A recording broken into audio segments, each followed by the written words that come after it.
space. We have Mrs. Iyer, the CMD of Bank of India, who now joins in. Hi, Mrs. Iyer. Thank you very much for joining in. My first question is that we've seen State Bank of Travancore, setting the market abuzz by cutting base rates by 10 basis points to 10.15%. Is Bank of India looking to cut base rates as well? Yes, RBI has indicated that lower interest rate regime is to follow now. What actually influences the base rate cut is there are 2 or 3 factors which we are aware of course. One is the liquidity in the system, which is quite good, and 2, the funding costs. What happens is when repo rate cut is done, it really doesn't impact the cost of funds for the banks, because we are not actually the borrowers in the market, and we have very good retail franchise, especially all the public sector banks. And the third is credit continues to be muted.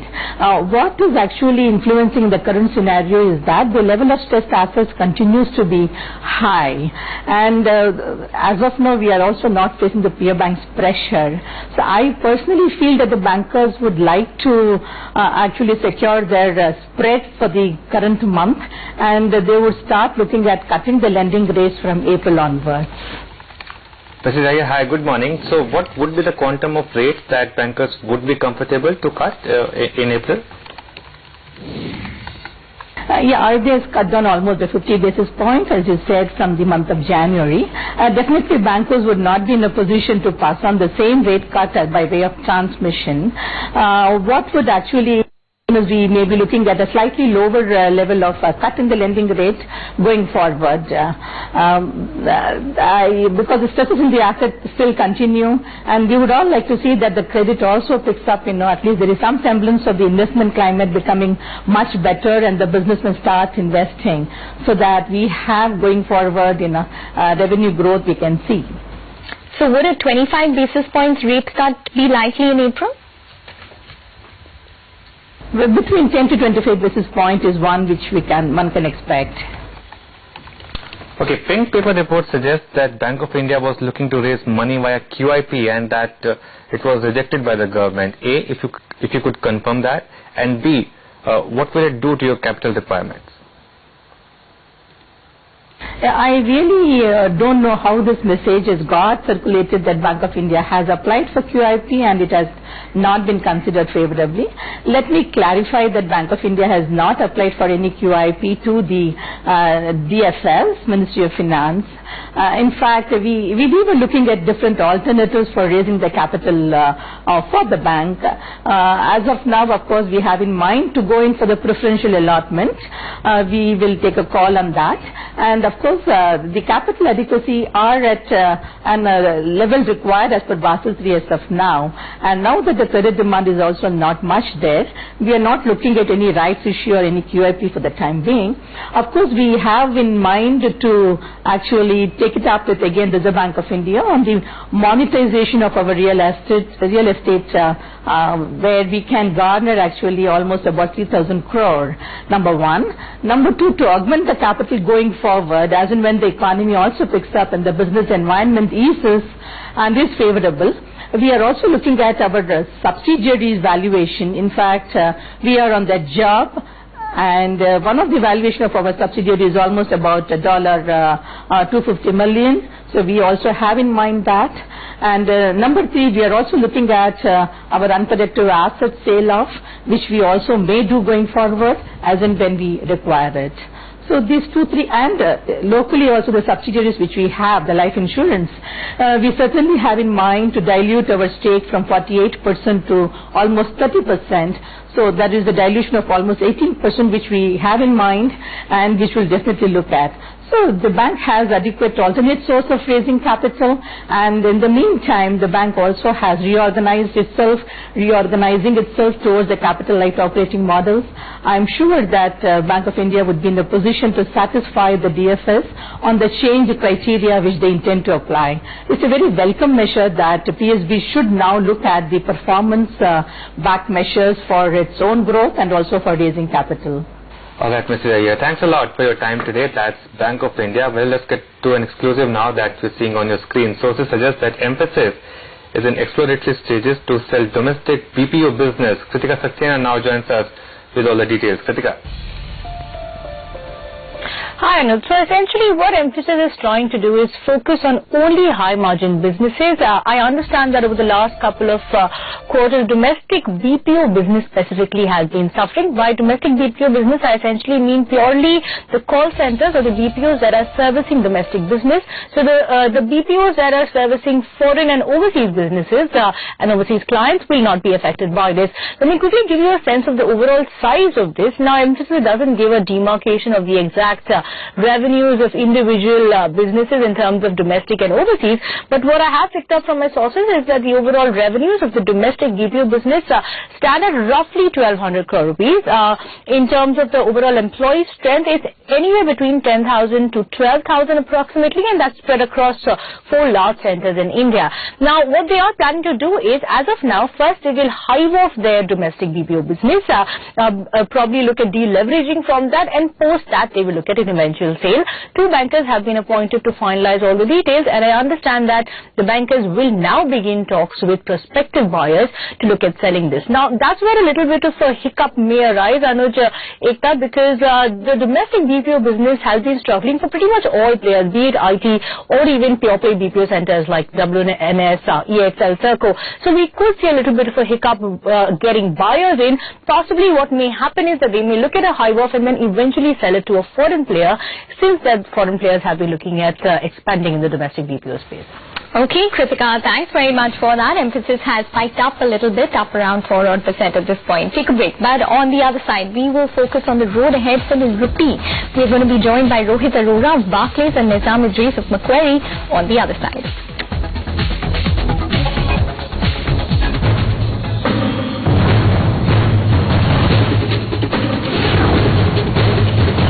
CNBC TV 18, celebrating 15 years of leadership.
TV18, celebrating 15 years of leadership.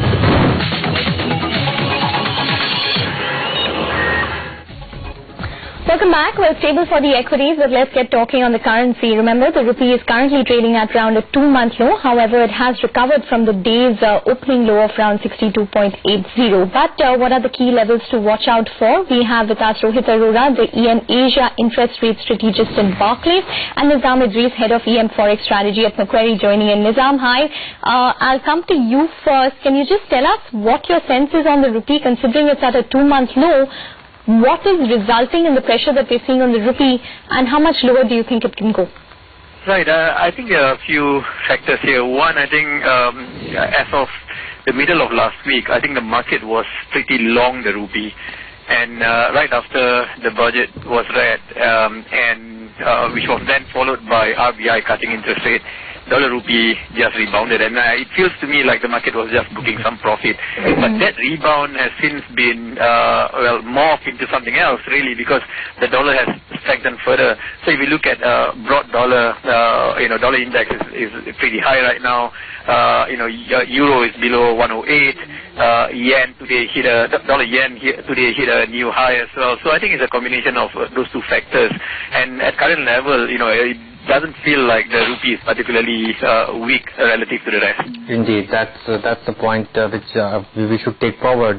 Rohit, hi, morning. On the day of rate cut, we saw the bond yield go to 765, and at that point it looked like 750 would be here sooner than we expect. But things have changed after that, and now the fear of a rate hike from the Feds, maybe in next 3 months or so. What's your sense now? Do you think the best of bond yields might be behind us in terms of softening, or do you think that we'll still see a move towards 750 or lower? Certainly. So I think from the perspective of bond markets, we think they're still in a secular bull market, and we still see yields going below 750 by the end of the first half of the year. The reason behind that is not only rate cuts. I think what we are seeing in the domestic bond markets is that there is a significant shift of household financial savings which is happening.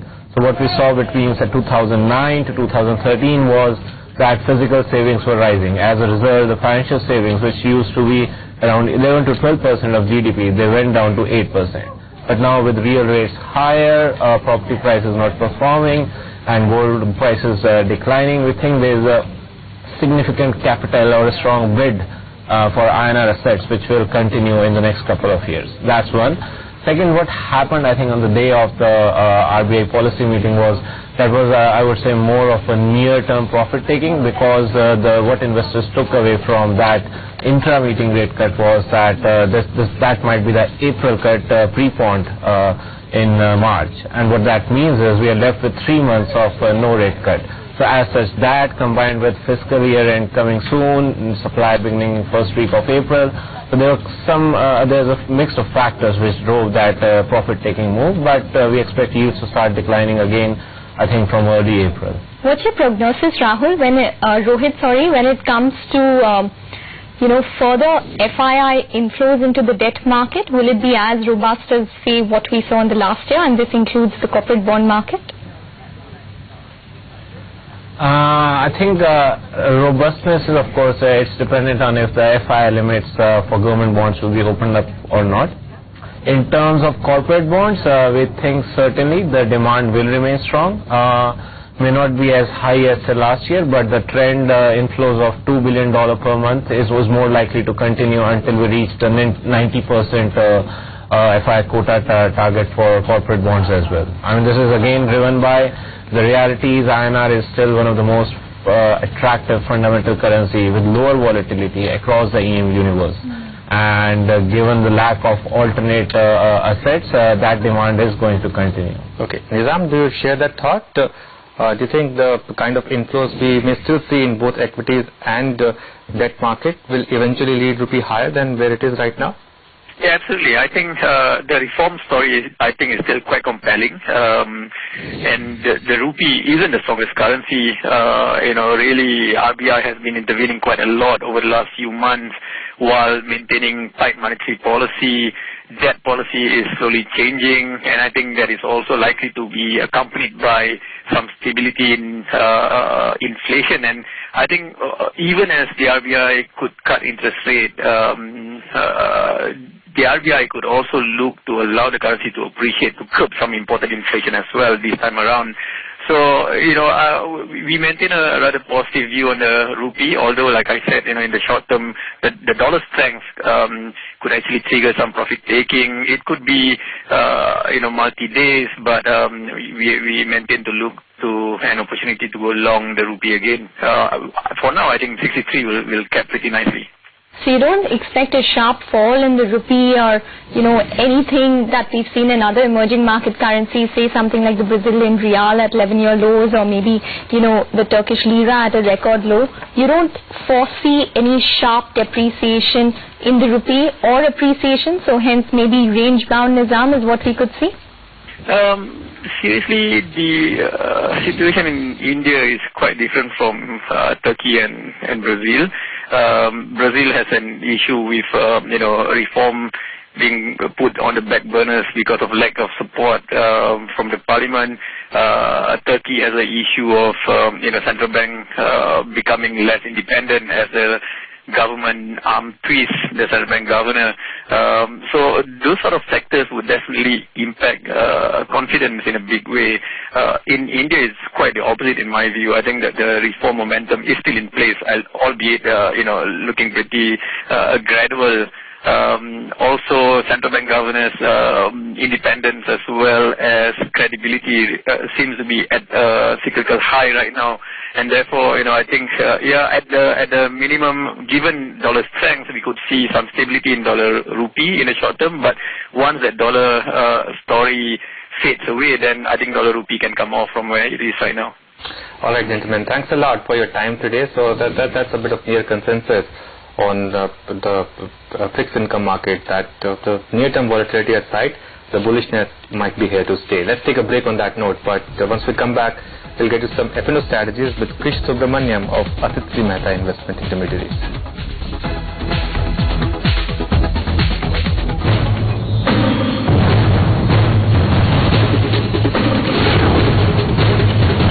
CNBC TV 18, celebrating 15 years of leadership.